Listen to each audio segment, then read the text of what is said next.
Hey guys, it's Yolanda at DryerBuzz, and this is your one-on-one with me, giving you some 27 answers. And this is going to run probably about 27 minutes. And I decided to do an audio combining three of the popular 27 answer ebooks that we have available to you. And you see them there on the screen: 27 Answers to Rock Networking, 27 Answers to Rock Blogging, and 27 Answers to Rock a Hashtag. Why? Because these three kind of go together when it comes to amping up your social media. Now, first, by amping up your social media, I mean helping you to push out more content, focused content, laser focused content, based on a particular result that you want to reach, whatever that result may be. And I'm going to tell you what that result should be. One, if you have a product, at the end of the day, you want to get more sales. If you're building yourself as a personal brand or a personality, you want to get more contacts, you want to get more opportunities. So we're going to talk about how to do that. Now, the way to build up more opportunities is you've got to have more information out there about yourself. So you got to think about your blogging. You don't have to necessarily go and create a blog and learn how to do the whole webmaster and all that. That's the old school way of doing it. But you do need to have some content out there, because people are researching you, they're looking up, they're Googling you, and especially if you've stepped out in any kind of niche, in any kind of lane, people are going to look for a track record. They're going to look for, as people like to say today, receipts. So you want to have that. And a lot of times you can have it as an overnight success, but still they want to see that you've had a dedication to, some kind of dedication to what it is you say you do. And I did a little video, just a quick snap, talking about what branding is. Branding is how you do what you say and how you say what you do. You do something, you accomplish it. Now you have to kind of tell the story. That's the blogging side of that. You have to not kind of tell the story. You have to tell your story, and especially in this microwave situation that we're in now, as far as it relates to media, and as fast as opportunities come, you want to make sure that you have some place someone can go and get as much information about you as possible. You don't want to have to filter that on phone calls. You don't want to have to sit and answer all these individual emails. You want to have the information out there. Now, you want to be saying it about yourself, but you also want others saying it. And this is why you need to take advantage of networking as well, because you can host your own events. You can have your own blog. You can put out as much content building search results on yourself, but at the same time, if other people are talking about you, if you're participating in other events, you're getting other endorsements, recommendations, those are good. Those speak louder, because that's like an echo, and that creates your echo chamber that people are going to follow. And one of the ways to master all of that today is through the hashtags, because a lot of times people will forget your website or get it wrong. They'll forget your domain. They'll forget your branding, and a lot of times people will pick up on keywords and go by those keywords more so that they will come through your front door, right? It's always amazing. You should be asking somebody this when they call you and they email you. Always ask, how did you find me? Because that lets you know how people come about. Because a lot of times, let's say if you got an opportunity to speak somewhere, if you got an opportunity or somebody made a recommendation, you don't know what exactly they said, and you don't know how they told people to reach you, or how they told people to contact you, or how to even find you. So you want to always ask people, how did you find me? Okay? And then that way, that lets you know, keep some information flowing in that direction, because that's bringing people to you. And if somebody's out there making recommendations of you, you want to try and reward that person, because if you don't give them some kind of incentive or reward them, or at least thank them, especially, and that's a hard thing when you know that you referred somebody or sent somebody to a person, and then that person doesn't come back and at least tell you thank you. That well is going to dry up. So you want to have that in place. We want to talk about that. 27 Answers to Rock Networking. If you've downloaded the individual ebooks as 27 Answers to Rock Networking, you'll know that in that ebook, I give you very clear and concise answers of 9 things to do before you even get to a networking, 9 things to do at the networking, and 9 things to do after the networking. In 27 Rock Blogging, we talk about how to choose a platform, how to build your story, how to use the stories of others. I became a household name not by going out and telling everybody who Yolanda was, what Yolanda does, what Yolanda hopes to accomplish. I became a household name because I asked other people, what do you want to do? How can I help you accomplish that? And how can I tell your story? And seeing that there were people out there that had amazing buzz. And then most people know me as DryerBuzz. It's a hashtag. It became my brand because, one, first and foremost, before anything becomes your brand, it's got to become your reputation. It's got to become your behaviors. My behaviors every day is to tell a story, be the storyteller.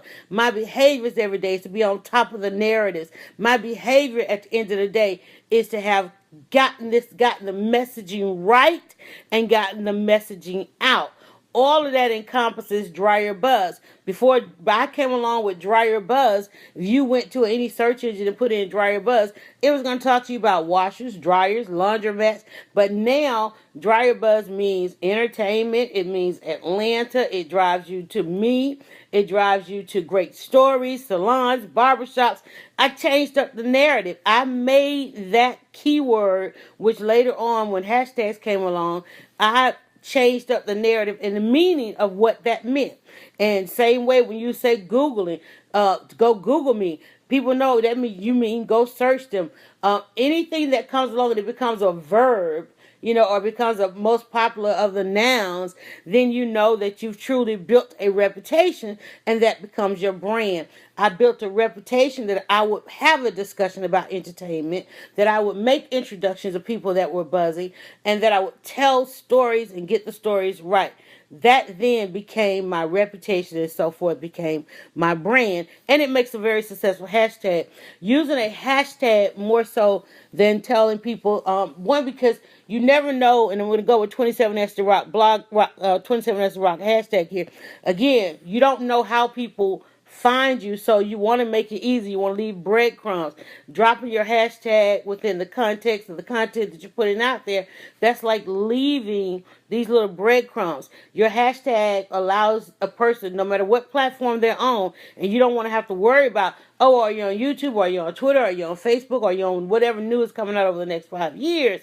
Anything coming from this point on will encompass the use of hashtags more than anything else, and your hashtag allows people to filter whatever platform they're on up to the entire internet for content for, from, and about you. So if you went on whatever platform you went on and you put in DryerBuzz, you're going to see my conversation, and you're going to also see conversations of others speaking about me. So I definitely want to, and you definitely want to encourage people to use your hashtag. Sometimes we use hashtags to bring traffic to us. You want to make sure there's a particular place to put those hashtags, because what you need to understand, whenever you hashtag a word, you hyperlink it to a body of content. And if you also, while you may bring that traffic to you, you're also endorsing and sending your traffic. So if you're using a hashtag that is not particularly related to and driving traffic to you, be careful about where you use it. Most successful platform that's using it in that particular manner would be Instagram.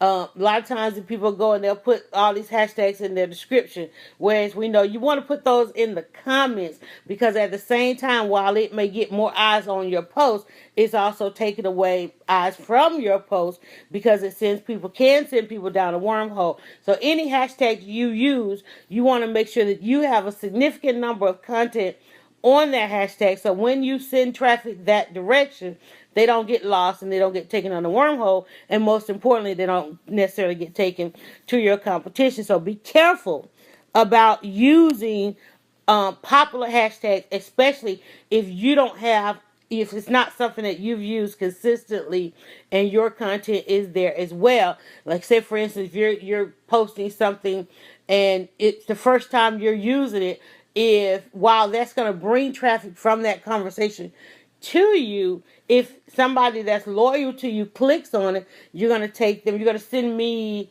to go read all of that, but you didn't even have a post there because this was your first post. So now what I'm doing is I'm going down the wormhole to all of that. So just be very careful when you go and using all those hashtags. Don't put them, if you're using Instagram or any platform. Don't put them in your original post. Try to put them into the comments, because on Instagram it works the same way. It still puts your and a lot of times, even if it's a popular hashtag on some platforms, rather than because putting the hash sign in it, the number sign, hash sign, to a tag, what we call it, just a tag being a keyword. Um, you can put the word there and not have to necessarily put the hashtag, because it's still going to come up in the search. If somebody searched that word, and again, this comes back to knowing the behaviors and how people engage, you can put the word there without the hashtag. If I'm searching that and you go and look on Twitter, you can search on Twitter a number of keywords. You don't have to have the hash sign. And if any content includes that, you're still going to be seen. So sometimes it's good to use the tag, but don't hash it. So hashtag your phrase, your keyword. But let's say if I'm talking about Atlanta events or a particular concert, I would still put my hashtag where I know I have enough content, living Atlanta style, hashtag living Atlanta style, or hashtag DryerBuzz. But do I still need to hashtag the fact of let's say it's a Chris Brown concert? Do I need to hashtag Chris Brown concert? No, because I don't have a lot of content on that, but I can still use the tag or the phrase Chris Brown concert. If anybody's searching that, I'm still going to get traffic, because my story or my social media update is still going to appear in that timeline. And you'd be surprised. And this is another thing. Go and look the platforms that you want to pull traffic from, the platforms that you want to amp up your social media on. Go and look and study the search results. Okay. Go and search a couple of items and see how items come up in the search results. And that'll let you know whether or not it is more hashtag driven or tag or keyword driven, with or without the hash sign. I was looking for, there's a particular business in the city. They don't have, at the time, they didn't have social media, but yet their business name had amazing search results. So by hashtagging, when I was talking about that particular business, by actually hashtagging it, I didn't come up in the search results, because search results were specific to the business name spelled out. People who did social media updates about that business spelled the business out, because they didn't have social media presence at the time, and those search results were phenomenal because that's what people were searching them. So by going to look at what those results look like, I then knew how to amp up my social media posts. So by doing the hashtag, I was creating different search results, empty search results, new search results. So when you're going to amp up, you need to know the language, the particular language or the particular tags, particular keywords, and whether or not it's hashtags. So that's how you want to decide whether or not to use hashtags. Don't get so caught up on a hashtag, especially one where you have very little content, because the goal of using a hashtag is to bring traffic and to get you included in popular search results. Same thing with blogging. It's all about language. Amping up your social media is all about the language. It's all about the word. And it's all about what you choose and how you choose to say it. So I want to go over to the blogging side of that, is amping up your social media. How many, when something goes down the timeline, how fast does it go down the timeline? How relevant is it that hour, that day, that week, that month, that year? A lot of content online, because you have to find out, are you ahead of the game? Are you traveling with the pack? me as a blogger, as long as I've been out here, I oftentimes find that I'm ahead of the game. The conversations I'm having pretty much are futuristic in the speak. It's futuristic in the talk. Like right now, I'm talking about some things going on with nonprofits where everybody else is still focusing on their hustle and the business and products and so forth. Whereas I've moved on to the nonprofit sector. And because I see some trends that are moving on to the nonprofit sector, but the general public and the general nonprofit sector may not get it for maybe a year or so. So I know that I'm having some futuristic conversations, so I'm trying to post it where it's not time sensitive. So the conversation that I'm having, I literally said it's a futuristic conversation. It might not have anything to do with today, so I know I'm building that conversation. I'm impacting the narrative with my blog. And I know that it's probably going to be in about 90 days, in about 6 months, and then well into a year, it's going to cycle back around. So to amp up your blogging, you want to use a blog basically to archive some of this content. A lot of times we post something on social media and it quote unquote goes viral. It quote unquote become a great debate. It gets a lot of engagement. It gets a lot of like and things like that. And you have to think of that in terms of, especially now, let's talk about a little bit more behavior on Facebook. Facebook gives people the annual reminders of things they might have talked about last year, right? So a lot of times you will put a post out there and then you all of a sudden you get a bunch of likes on that post and you're like, where's this coming from? And you find that you have to sometimes double back. Let's say that you put out a product last summer or last spring or last Christmas, and now that time is coming around again and somebody's out there searching, somebody finds it, and now you figure out you've got to double back. But where did you have that information? Can you then still go back and capitalize off of it? Is it hard for you to find? Not if you had a hashtag, and not if you archive that information on your own blog or a blog source that you can quickly gain access to. So when you think of the term blogging, think of the technology of blogging, not so much as you managing a website and syndicating that information, just making sure that you have this information, because in the realm of social media, you have your earlier, people who come to that information early, and you got people that come to it late in the game, and then you got wave after wave after wave. So sometimes, whereas you don't have to worry about, you catch the first wave, but keep in mind that things cycle through in waves, and so you want to have your information out there, or your product information, or your service out there. Like right now, I'm having to circle back and do more 27 answers because it's that time of year. It's the summer. Everybody's trying to get ready for maybe their fall, or they're concentrating now. They've got a little bit more brain power because we're not so much in the stress part of the year, and people are cycling back through learning. So I'm adding on, while the ebooks that you see there, 27 Answers to Rock Networking, Rock Blogging, Rock Hashtags, I'm having to double back because people are asking for a little bit more. And I said, well, let me do 27-minute audio on this, and we'll go with that. So you want to make sure that you can, when we talk about blogging, think of blogging in a sense of archiving. Think of blogging in a sense of, I need to put this somewhere that I can get to it. And again, if it's timeless, if it's not something just to do with hour, just to do with this day, just to do with this week, this month, this year, that it is timeless, that it might cycle back through. You want to make sure that you archive that somewhere. And that's a change that we're seeing in blogging. And so we want to make sure that we do that. All right, and let me also add in the middle of this, while we're going into this last 10 minutes here, is let you know that you will get each of these three ebooks, 27 Answers to Rock Networking, Blogging, and Hashtag, as a part of this particular package, so you don't need to go and buy those individually. However, if you'd like to learn more individually on these subjects, we do have a one-on-one available for you, and then also we're going to do a little bit more as we move on. Okay, so now, what is the reason to archive this content? Where are you going to use it? What is the reason to have a good hashtag? Where are you going to use it?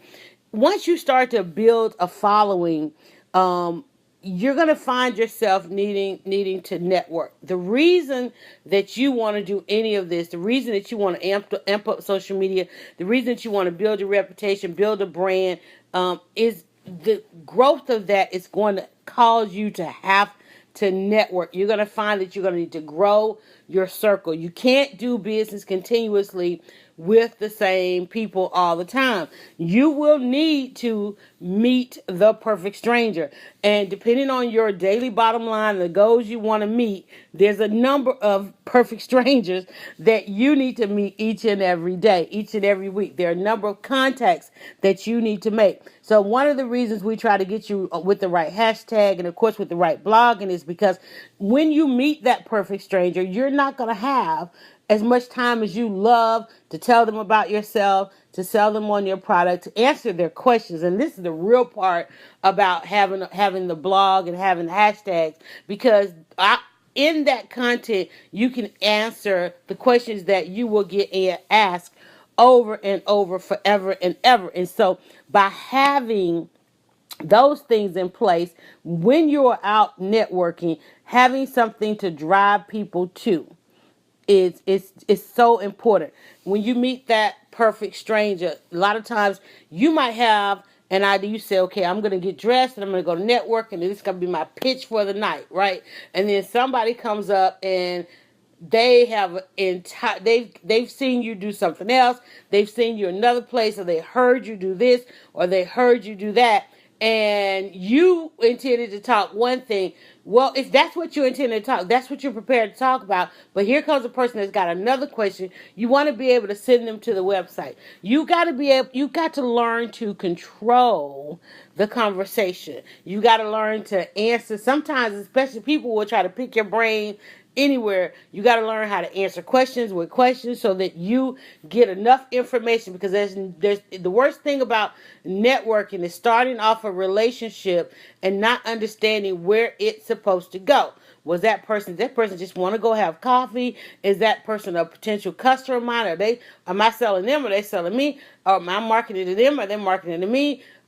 Did we really have a need? Are we a good fit? You got to be able to qualify people, and that's really important in networking, because while you may mesh, or while you may have some things in common, while you might have even ended up at the same event, it doesn't mean the end goal is the same, because you have to decide, well, when we were at that event, was I at an event of my peers, or was I at an event with potential customers, with clients? Was my services warranted there? All of those, that's a lot of questions right there and then. And so you want to be able to discern those things at the start of the relationship, at the start of the initial engagement, at the start of meeting that perfect stranger, so that you get the best outcome. Always in your networking, be focused on your outcome. Be focused on the results that you want. But at the same time, be able to listen what the other person wants, because they could have something that is comparable or a companion to what you're doing, or you might be able to make better referrals of each other. But you have to know what it is each person is looking for, and ask. Ask and answer. Networking is about asking and answer. Networking is about sharing resources. There's a difference between networking with peers and going into situations with potential customers. If you bought a ticket to go to something, if it's a free event, you're there to network with your peers. If you purchase a vendor table, a sponsorship, a licensing to distribute information, then you are there with potential customers. Understand that. Never go into a situation undermining the business model. At any networking, you go into a network and they say, oh, come have drinks. It's okay to meet people and hand out your business card. But this is one of the things we tell you in 27 to Rock Networking. Be mindful and be respectful of the event host and their goals.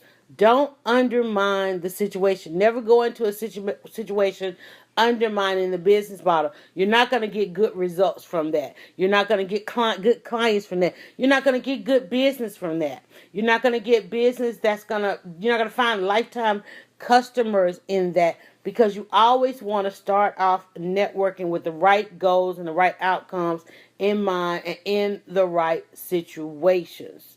Okay? Because the worst thing to do is to uh, have someone's ear, giving them your information, giving them your hashtag and your blog, and then you get their email and you like, what are they talking about? How did they get this idea from what I said or from what I said I do? How did this go wrong? And believe it or not, from networking, that's mostly the outcome. How did this really go wrong? Because we don't spend the right time picking the right events. We don't spend enough time picking the right events based on the outcomes that we want to have. Most entrepreneurs I talk to, they have no idea what outcomes they need to have at the end of the day. And I mean literally like at the end of the day. Never mind the end of the week, end of the month, and end of the year. And you get to the end of the week and the end of the month and the end of the year, and you put out a lot of money because networking is not cheap, and you put out a lot of time, and you didn't get the outcomes. You didn't get the outcomes. So based on the outcomes that you have, you may not need to attend a free networking event. You may need to go ahead and become a vendor, become a sponsor, become a presenting sponsor. And as long as that gets you to the outcomes. And it's a big difference between, and this is the trick to networking. Here it is. We're going to get ready to end. Here is the real trick to networking. Will the networking opportunity allow you the chance to go from the audience to the stage? If you're real true and serious about your networking, if you're real true and serious about doing what you say and how you say what you do, then you are there at any and every networking opportunity looking for the chance to go from the audience to the stage. And by going from the audience to the stage, that's number one. That's a recommendation. That's an endorsement. That's a chance to come from the pack in the back and become a leader in the room. So look for those opportunities when you are networking. In 27 Answers to Rock Networking, that's the best advice that we can give you. Now, that it might cost you something to do that, but are you willing to make that investment in yourself? Because you know you do what you say, and you know it's important for you to say what you do. In order to get the outcomes, the results, the customers, the clients, the money, the dollars, the data, whatever your outcome is at the end of the day, you have to do what you say, and then you have to say what you do. That's networking. Blogging is do what you say and say what you do. Using rocking the hashtag is do what you say and say what you do. Amping up your social media is so that you can say what you do because you do what you say. Understand that. Wake up with that each and every day from this point on, that I am true to doing what I say and I know how to say what I do. That's how you're going to amp up your social media. That's how your brand becomes your reputation, because you do what you say and you're not afraid to say what you do. Have you ever met a person that's kind of afraid to say what they do because they cannot back it up? But I have just given you the tools to do just that, and back it up, do what you say and say what you do, and do it with a hashtag blogging, and then you can go out and truly rock network. And thank you so much for those of you that purchased this. Go to 27answers.com, check your inbox, check your email. There's more opportunities for you to learn more. And also, if you'd like to get a one-on-one with me, that is also available. Thank you so much. This has been Yolanda at DryerBuzz with 27answers.com. Call me on my cell phone, late night when you need my love.